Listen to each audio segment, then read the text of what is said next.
The Buffalo Bills' initial 53-man roster has been set. There are surprises, a trade, good news on Matt Milano. We got a lot to break down here for you today on Locked On Bills.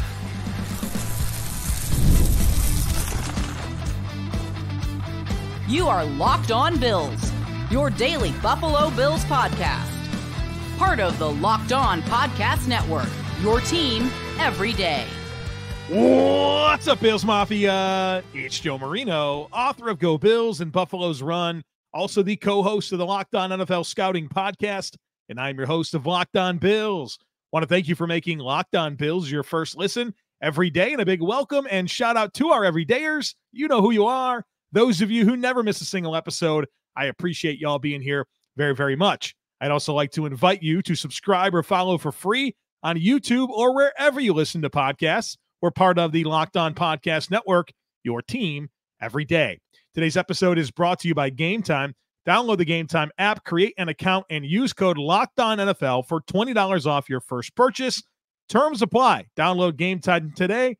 What time is it? Game time. All right, folks. The Bills set their initial 53-man roster, and we got a lot to talk about. There are some surprises. The Bills made a trade. And I have a lot of thoughts about all of it. So I'm going to try to make sense of it here for you. But I do want to start by acknowledging this is the initial 53-man roster. It's not the final 53-man roster. This thing will be fluid, especially in the coming days. Over 1,100 players in the NFL were released. And the Bills could put in waiver claims. They got a practice squad to fill out. There could be a player that they want to sign. There's so much that needs to happen. So we will react to this, but please put the lens on that this is the initial 53 and it is fluid. It will change week to week, if not day to day. So let's talk about it. I want to go through each position and talk about what stands out to me about what the Bills did and also speculate on some of the things that are to come. And as we work through each position, we'll get to every major storyline. There's a lot. Starting with quarterback, the Bills are rostering two at this point in time: Josh Allen, Mitch Trubisky. And so, obviously, we know Mitchell Trubisky has an injury, unlikely to be healthy at the start of the season. Stay tuned here. A lot of backup quarterbacks were released. You could see the Bills potentially putting Mitch Trubisky on injured reserve and signing one of them. So, whether it's Bailey Zappi or P.J. Walker, there's guys out there. There's guys out there that would make sense for the Bills to consider. C.J. Beathard, there's a bunch of players. So stay tuned on that front. At running back, the Bills on their initial 53 have fullback Reggie Gilliam, James Cook, Ray Davis, Ty Johnson. They released Frank Gore. I'm sure there's a lot of hope to get him back on the practice squad. But the real interesting piece of information here is that they put Darrynton Evans on injured reserve, and they designated for him to return. So whenever he's healthy, and he'll have to miss at least 4 games, he's a player that they are counting on coming back on the roster. The Bills can only activate 8 players for the season from injured reserve, and they've already committed Darrynton Evans as one of those players. They have some types of aspirations for Darrynton Evans this year. So 4 weeks into the season, after the 4th week, Evans is potentially going to be in the mix here. They have plans for Darrynton Evans this year. Curious to find out what that is. And you might think kick return, but he didn't really have any kick return opportunities in preseason. So I'm fascinated to see what the plan is for Darrynton Evans, who certainly made strides, but I still thought there was some things that were issues on tape, and I talked about those this week when I did the All-22 review on the Panthers game. So running back, stay tuned there because Evans is coming back at some point this season. They committed to that. At wide receiver, the Bills are keeping 5 at this point in time. I tried to warn you about this. I've been saying, I feel like for multiple weeks, the Bills only rostered 5 wide receivers last year. And on top of that, when they did roster 6, remember, one of them was Andre Roberts, who was a returner, not really a guy that helps you at receiver. I think the Bills are and have told us that they are comfortable with 5 being the number at wide receiver, and that's where they're at again right now. Keon Coleman, Mack Hollins, Curtis Samuel, Khalil Shakir, Marquez Valdes-Scantling, your guys on the initial 53. And I think that Marquez Valdes-Scantling most weeks is going to be an inactive player. As a wide receiver 5 that doesn't play special teams, I think he's going to be this year's Puna Ford on the roster, but really doesn't have much of a game day opportunity. And I think maybe later in the season that could ramp up. Certainly injuries will dictate things, but those are your 5 guys. So no KJ Hamler, no Andy Isabella, no Justin Shorter. Tyrell Shavers, I know, was a name that a lot of people thought had a chance to make this roster. None of them do, at least initially. I'm sure the Bills would love to get these guys back on the practice squad, and the Bills and the rest of the NFL can start signing players to their practice squad tomorrow, Wednesday at noon. So this will take even more form here in the next 36 to 48 hours. At tight end, the Bills are keeping 3. Dalton Kincaid, Dawson Knox, Quentin Morris. That means Zach Davidson and Trey McKitty have been released. I'm sure they'd like to get one or both of them back on the practice squad. The big story here, good news for Quentin Morris. Has an injury, and there must be some level of comfort that he's going to be able to play through this injury. And so that's a great sign for him as the established player as a tight end 3 on this roster. So very good news there as it relates to Quentin Morris and what reading between the lines means here for his status to start the season. All right, folks, we got a ton to get to, but one thing that I would like to do right now is invite you to be part of the Locked On Bills subtext community. We had so much fun on Tuesday during the roster cuts. I gave news to everybody in real time, gave them my reactions. I also maintained a roster sheet that I made only available to the subtext community that was updated in real time as moves were made. I was updating it, showing people what the 53 looks like and where the numbers would fall. We also have a lot of different incentives that come with the subtext subscription. You get one-on-one texting with me, live in-game analysis. I send out tweets pretty much after every drive, letting you know what I'm thinking about. You get my first reaction to all major Bills news. You get all 22 film breakdowns after every game. I send a private link to a video of all 22 clips that I thought were interesting to share with you. There's usually 30, 40 minutes worth of clips that I share after every game. You also get access to our Discord channel, which has almost 1,000 Bills fans in there talking Bills, Sabres, life, what we're grilling, sharing pictures of our dogs, having a lot of fun on there. And I also have another crazy good feature that I'm going to announce probably end of this week that's going to be available for people that are part of the subtext. So boy, oh boy, there's never been a better time to be part of the subtext community. There's a link in today's show notes and everyday show notes to join. So you're on YouTube or wherever you're listening to this podcast, go to the show notes, click the link to join this Locked On Bills subtext community, join it, and be part of what is a lot of fun for me engaging with Bills Mafia. And there's been so much positive feedback about people who are enjoying what I offer, and I try to make it as valuable to everybody as I possibly can. So check it out, link in today's show notes. All right, folks, we're going to talk about offensive line, defensive line. Of course, so much to get to here today. Be sure to stick with me. Purchasing tickets can be stressful, but it doesn't have to be, especially if you have the Game Time app. Game Time is the fast and easy way to purchase tickets for all the sports, music, comedy, and theater events near you. So many great features with Game Time. First of all, the app is easy to navigate. They give you a seat view, so you know exactly what to expect. They specialize in last-minute tickets. I love the flash deals that I'm offered when I'm in the app. Plus, you can choose to look at the prices as the all-in price, so no surprise processing fees are coming your way at the end of the transaction.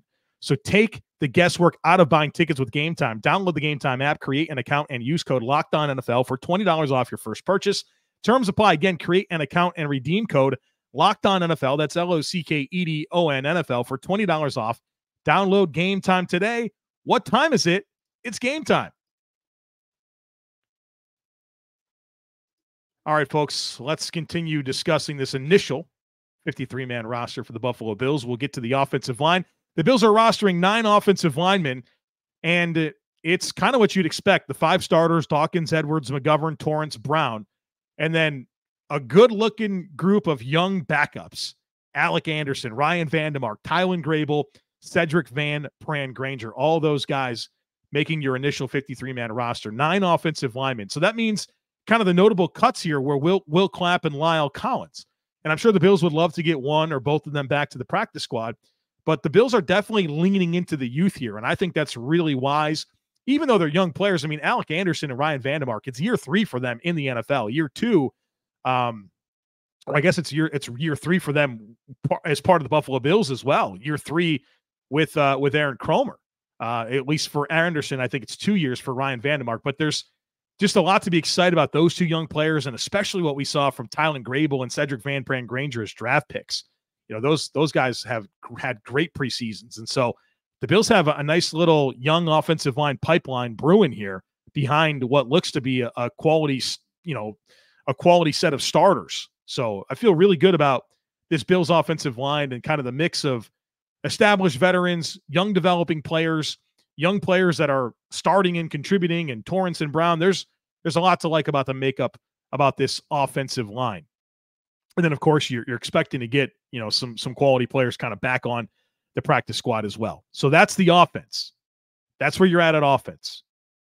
Defense, this is where I think the big surprises come. I mean, some stuff that really, really has me scratching my head, and that starts at defensive end. The Bills are rostering Greg Rousseau, A.J. Epinesa, Von Miller, DeJuan Smoot, Javon Solomon. We all expected that. But Casey Toohill is on this initial 53-man roster. And I got to be honest with you, I didn't see it coming.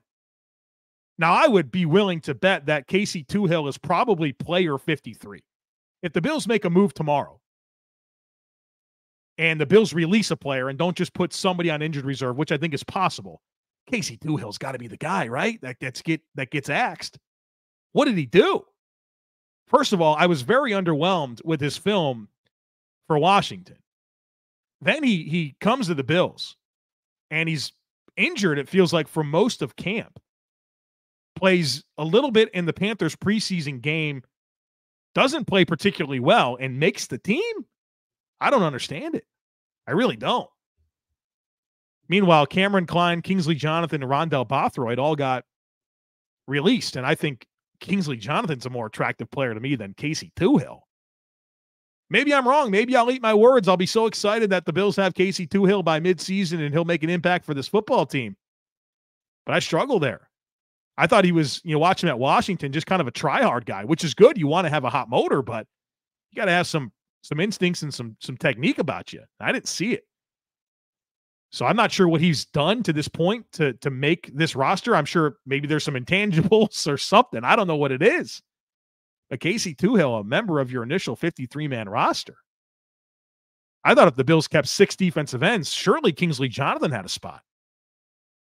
Instead, they keep 6, and Toohill's the 6th guy. I'm stunned. Stunned by that. And I'm interested to see if they can get Kingsley Jonathan back. I think there's a chance where Jonathan's going to have choices now, right? Somebody could claim him off waivers and he goes to a 53. But also when it comes to the practice squad discussion, he could pick a different practice squad. That's possible. Keep an eye on the Chicago Bears, who have Eric Washington, the Bills' former defensive line coach that had Jonathan. They could bring him over there. He's now the defensive coordinator in Chicago. You could see that happening for sure. So we'll see if he's back. But a fascinating choice, in my opinion, here to go with Toohill, at least initially. I got to take my own advice there. It's the initial 53, not the final, because there is no such thing as a final. And I think you're going to see movement as early as tomorrow and into Thursday. So that is defensive end. Defensive tackle, the Bills are rostering 4. This is the one that I think we kind of understood what it would be, and we got it. Ed Oliver, Daquan Jones, Dwayne Carter, Austin Johnson, all those guys make this initial 53-man roster. Released are Elianku, Branson Dean, Gable Steveson, and Deshaun Williams. I thought Deshaun Williams was the guy that maybe had a chance, but as I've said repeatedly, I think Dwayne Carter showed us enough in preseason where a guy like Deshaun Williams was not necessary to roster. And so I'm sure between Williams and Anku, I'm sure they're going to want to get one or both of those back on the practice squad. So that's the defensive line. The Bills roster 10 to start initially. We'll see what happens from here. I want to get to the linebacker, and then in the last segment, we'll talk about the corner, safety, special teams, and, of course, the Bills trading a player, and, of course, a big surprise when it comes to cornerback overall. But with linebacker, I know that everyone was excited to learn the fate of Joe Andreessen. Well, he makes your initial 53-man roster, which is an incredible story. As a guy who grew up in Western New York in Lancaster, played his final season of college ball at UB, doesn't get drafted, doesn't even initially sign a UDFA contract. He has a tryout with the Bills as part of the rookie minicamp. Showcases himself well, becomes an undrafted free agent, gets his opportunity in preseason, and makes a roster. And what excites me about Joe Andreessen is, of course, the athleticism and the flashes that he put on tape and the idea of what he can develop into. But initially, I think he can help this team on kickoff coverage. His ability to play off contact, clear blocks, and make tackles in space is really good. And I think he's going to be an asset to this football team covering kicks. So that's a big storyline. Then the Bills wind up rostering Terrell Bernard, Dorian Williams, Balin Spector, Edifon Ulofosio, Nicholas Moreau to go with Joe Andreessen. They roster 6 initially. I think Nicholas Moreau, obviously we didn't get a chance to see him in preseason, but I think the Bills like his veteran background and kind of a very clean fit to this roster. And then Balin Spector, the leash continues, right? So despite having the injury history that he has, he still continues to have an opportunity on this roster. The big news here is Matt Milano. Matt Milano is placed on injured reserve, but he's placed on injured reserve designated to return. So Matt Milano is coming back this year because the Bills have already committed to it. Great news. So I'm sure it'll be December, right? It'll be a little bit of time, but the Bills have committed to Matt Milano returning. And I said earlier this week on the podcast, I said, pay attention here. The timing here matters. If they put him on injured reserve after the initial 53, then there's a level of concern that he can't come back. They've already committed. So between Darrington Evans and Matt Milano, the Bills have already committed to those two players coming back and making this football team. And so great news for the forecast there. Now the Bills can only, now keep this in mind, between now and the end of the regular season, the Bills can only bring back 6 players from injured reserve. That's it for the rest of the year. And the Bills haven't come close to being up against the limit, but other teams have. The Miami Dolphins were in that spot, I think, either last year or the year before. They were out of players they could bring back. So keep that in mind as we are yet to play a game, right? Week 1 is still a week and a half away, and the Bills have already committed 2 of their 8 spots on the injured reserve to bring back to Matt Milano and Darrington Evans. We wanted Matt Milano. The Darrington Evans piece of this equation surprises me a little bit. All right, folks. On the other side of it, the Bills made a trade, and they cut a player I never saw them cutting, so we'll react to that and more. Be sure to stick with me. Folks, I'm excited to be part of a new tradition. It's going to be the day before kickoff, the Rally on the River. Colton, RV, and Marines Rally on the River, day before kickoff festival at Buffalo River Works. It's going to be an amazing day. I'm doing a live podcast as part of this on Saturday, September 7th at 3 o'clock. I'm going live at 3 o'clock at Buffalo River Works for the Rally on the River, day before kickoff festival. So make us part of your kickoff weekend festivities. If you're in town for Bills, Cardinals, week 1, or you live in Western New York, come to Buffalo River Works. The place is incredible. There's so much going on. Of course, a live podcast that I'm doing at 3 o'clock. Of course, I can't wait to do that, but I also can't wait to say hello and meet so many of you. I plan on spending most of my day at Riverworks. There's free admission. It's a family-friendly event. I'm doing the live show at 3 o'clock. You're also going to have live performances from Strictly Hip, Scott Solani, Tom Petty cover band, and Mark Christie of Flipside. There's also going to be a beer release party for Buffalo's first organic beer called OM. It's good. I've tried it a few weeks ago. It's very good. And if you like clean ingredients, no issues, no insecticides, heavy metals. It's a beer free of all of that, and it tastes really good. So you got to check it out. There'll be free tastings and giveaways there. There's going to be a mechanical buffalo that you can ride. There's some amusement rides. There's Chalk Fest. This is so cool. I love the Chalk Fest. They have those huge grain silos. So if you don't know where Riverworks is, it's the place with the Ferris wheel on top of a grain silo. Unbelievable property. But they also have all this concrete in these grain silos that these chalk artists are going to come in and draw on there.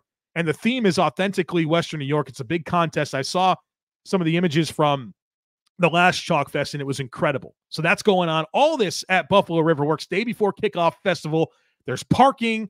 Check it out. Come be part of it. New tradition. Day before kickoff rally I'm doing a live podcast at 3 o'clock. Come be part of it. Again, there's a link in today's show notes. So if you want to check this out, learn more about it, there's a link in today's show notes to the Facebook event page. Let us know that you're going. Share the event. Let's have us a good time the day before the Bills host the Cardinals. Saturday, September 7th. I'm going live at 3 o'clock. Can't wait for it. Hope to see you there.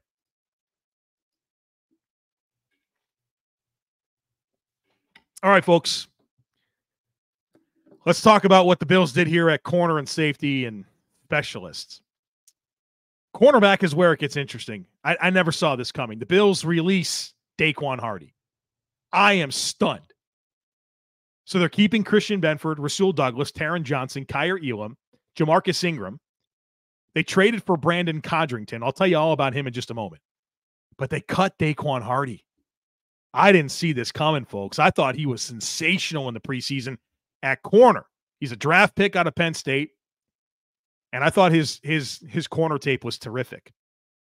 But Sean McDermott said out loud, they drafted him to be a punt returner. And I talked about it during those first 2 preseason games, but he made reckless decisions as a punt returner. And so I'm trying to explain this, trying to figure this out, because I was so excited about Daequan Hardy. Why did the Bills choose to release him? And I think it's because he made ridiculous decisions as a punt returner. Sean McDermott said the reason we drafted him was to be a punt returner, and he got his opportunity to be a punt returner, and he made reckless decisions with the football. And I think Sean McDermott said no. That's my guess, because I'm trying to make sense of this, and I can't. Now, I know that he has an injury that's going to keep him out for a little bit of time to start the season, but I thought the Bills would put him on injured reserve or stash him or do something. They just out release him. Maybe he'll come back to the practice squad. We'll see. But my thought here is that Sean McDermott had irreconcilable differences with the decisions he made with the football in those first 2 games and wanted no part of it. That's my guess. So the Bills trade for Brandon Codrington.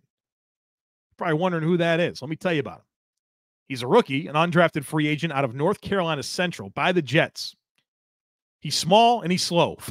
5'8", 176 pounds, ran 4.55 at his pro day, ran 4.61 at the HBCU Combine.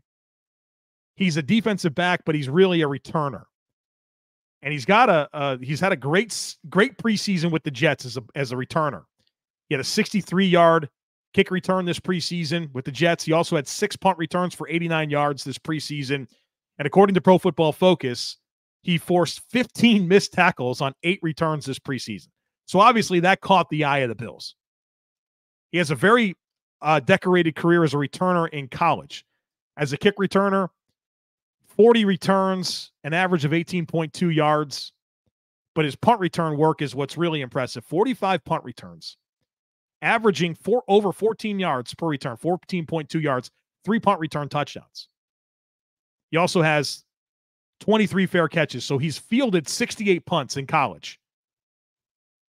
3 touchdowns on 45 returns. He does have 3 muffs. You know, I'm always concerned about the muffs. So that's where he's at. I think it's a pretty normal number. But obviously the Bills have scouted this player and feel good about his ability to make good decisions with the ball, handle the ball cleanly, and produce as a returner. I mean, this was a big choice that they made. So Brandon Codrington, a member of the Buffalo Bills, and presumably your week 1 punt returner. And we'll see how he factors into kick return. I'm assuming that maybe Ray Davis will have a role there. Maybe Ty Johnson. We'll see. But Brandon Codrington traded for on cutdown day. Daequan Hardy released. Didn't see it coming. Let's hope Codrington's awesome, right? This is our punt returner now. Let's hope he's awesome.